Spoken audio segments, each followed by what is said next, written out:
Netflix, they've done it again. Could you imagine my surprise the other day when I opened up Netflix to see a Dungeons and Dragons anime of all things? Now, if you watch my videos, you know that two of my favorite things of all time are Dungeons and Dragons and anime. So the prospect of a D&D inspired anime done by Trigger Studio, the studio behind the cyberpunk anime and Kill la Kill, well, that had me interested. You see, though, this isn't just any Dungeons and Dragons anime. No, this, my friends, is Delicious in Dungeon. Delicious in Dungeon takes place in a traditional fantasy-inspired world. Long ago, a man appeared in this world, claiming to be a king of a once prosperous kingdom.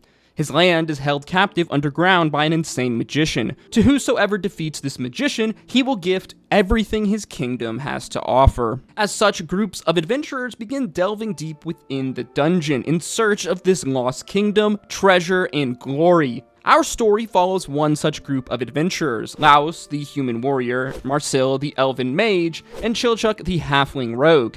The anime starts off with a fucking bang as we see Laos and his adventuring team deep within a dungeon, battling the most classic Dungeons and Dragons monster of all time, a red dragon. But you see, something is wrong. Laos realizes that his team is losing this fight, which he blames on their empty stomachs, as the party had spent the last few days lost in this deep layer of the dungeon, and as such, they've run out of food. Imagine not just casting create food and water. What a bunch of fucking noobs. Suddenly, though, Laos snaps out of his haze, as to his horror, he sees his sister Fallon trapped within the dragon's teeth. In her final moments, she tells her brother to run, as she casts a spell, teleporting her allies to the surface to safety outside the dungeon. Our party, realizing what has just happened, has decided once again to dive into the dungeon, to save Fallon, or at the very least, avenge her and slay this red dragon. This time, though, Laos vows to do things differently.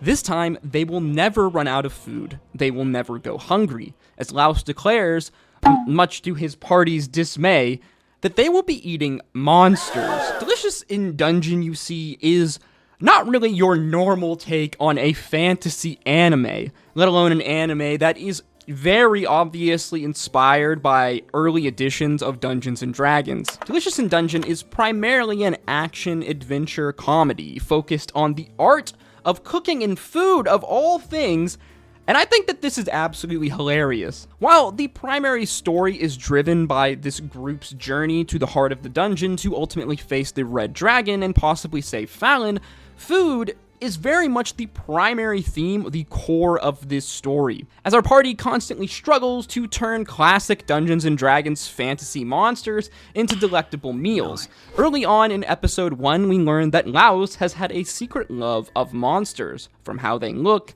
how they sound, to their ecology, and as such, he's always wondered what they taste like, something that is basically taboo in this society. Unfortunately for Laos, though, he has no idea what he is doing, as his first foray into monster gourmet food goes, well, pretty poorly. Luckily, though, for our downtrodden party, they meet a friendly master chef, a dwarf named Senshi, who has spent much of his life devoted to mastering the cooking of monsters. It's actually absurd, the detail in which Senshi explains how exactly one is supposed to prepare a mushroom monster and giant scorpion into a hot pot, breaking down exactly how to prepare both of the monsters, like which parts are best for eating and how exactly to cook them, as he prepares this absolutely glorious scorpion and mushroom hot pot. If there's one thing that I know about anime, it's that manga artists know how to make food look absolutely insanely delicious. And Delicious in Dungeon does that and more so, displaying honestly some of the best animated renditions of food I think I've ever seen. After learning of their quest and their plight with this red dragon, Senshi decides to join the party as he dreams of one day cooking and eating a red dragon. And with that, our party are off, adventuring deeper and deeper into the dungeon, combating monsters and preparing delicacies as they go. On its face, this is a very simple anime, with the driving plot of the story being the adventuring deeper into the layers of the dungeon, facing all sorts of different classic Dungeons & Dragons fantasy monsters, and then preparing them in elaborate, eye-watering feasts. The episodes are smattered with all sorts of comedic relief, many of these comedic relief moments coming from the quirky character dynamics with one another, which also serves to further flesh out and develop their characters further as the story progresses. If you're a Dungeons & Dragons nerd, I can almost guarantee that you will enjoy this anime, even if you're not an anime fan, as it is littered with all sorts of fantasy and very specific D&D tropes and jokes. If you didn't know, old school editions of D&D are pretty accurately described as dungeon crawls. That's because the majority of time these D&D games, these old school games, took place in a massive, elaborate dungeon drawn out meticulously on grid paper. This anime very much takes this idea of a classic dungeon crawl and the many challenges that one would face in a Dungeons & Dragons game like this, and then turns it into these fun moments of comedic humor. Classic D&D is often seen as much more hardcore and less forgiving, especially when you compare it to the newest editions. That's because the rules at the time were much more kind of rigid, I would say, and focused more so on the mechanics of the game and less purely on just roleplay. Players therefore were charged with managing finite resources in these dungeons, and the last thing that you would want to happen when you are knee-deep in a multi-layered dungeon would be to run out of food. Delicious in Dungeon takes this kind of simple idea and challenge from classic Dungeons & Dragons on what if the adventurers simply ate the monsters they killed, and then it turns this into its own hilarious and really well thought out story. Side note, another thing I love about this anime, and really just anime in general, is the detail in which the author describes the anatomy and the nature of creatures from Dungeons & Dragons. For example, at one point in episode 1, Marciel, the elven mage, is attacked by a Saul slime. If you play Dungeons & Dragons, you know that slimes and oozes, especially for lower level characters, can be extremely deadly.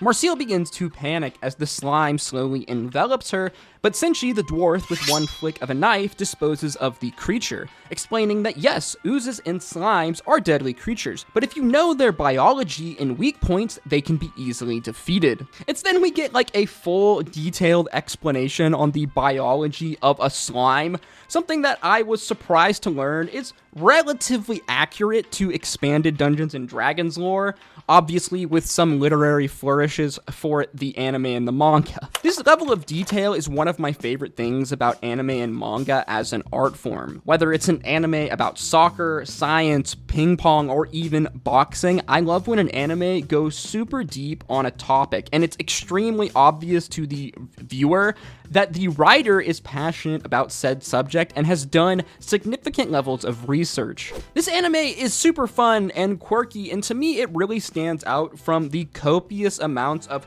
fantasy, isekai, RPG inspired anime that gets pumped out every single year. This story manages to take many of these fantasy themes that have been beaten to the ground over the last several years and puts a new and unique kind of lighthearted spin on them, while simultaneously looking breathtakingly delicious in the process. But you don't have to take my word for it. Just check out some of these really glowing reviews of the Delicious in Dungeon manga on my anime list. Much like a well-balanced diet, Dungeon Meshi manages to capture so many flavors essential to a perfect manga. Amidst the vast ocean of fantasy stories, Dungeon Meshi stands out as a shining pearl with a charming cast, a rich setting, and engrossing story. Our author masterfully crafts an unforgettable manga that is sure to garner a legacy well worth its salt. A unique fantasy tale that bucks the trends and creates a near masterpiece, with brilliant world building and equally well-written characters. Read this right away. In terms of characters, what starts out as a standard fantasy fare, a halfling rogue, a elf mage, etc., becomes something so much more to make some really unique characters. As the author slowly expands the cast, each with their own backstories and motivations, it becomes so much more than the parody it looks like initially. When I started reading this, I came in expecting a fun fantasy romp, to laugh a little and forget. I did not expect to find what is unironically one of the best fantasy stories I have ever read. One that not only transcends fantasy tropes, but also the genre altogether. That's some insane praise right there, I just want to say. Dungeon Meshi is a true hidden gem, and maybe my manga of the year. It's no doubt one of the best manga of all time.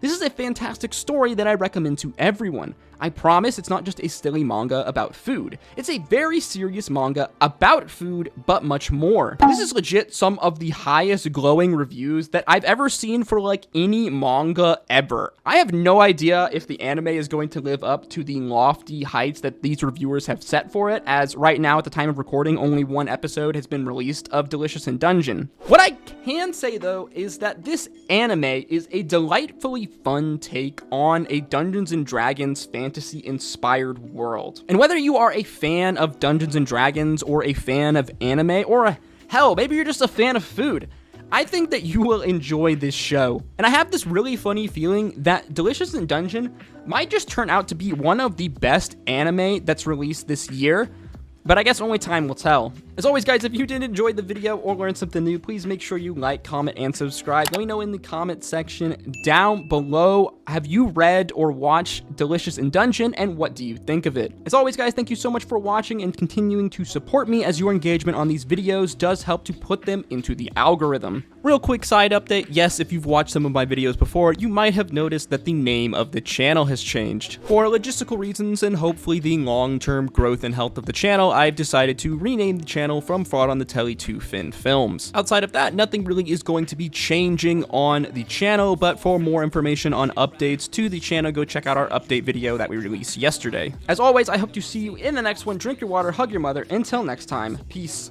love, Adu. Yeah, some of the best albums of all time. If I was you, would download built for Cuban links. Group home living proof was deeper than you think. E40 dropped in the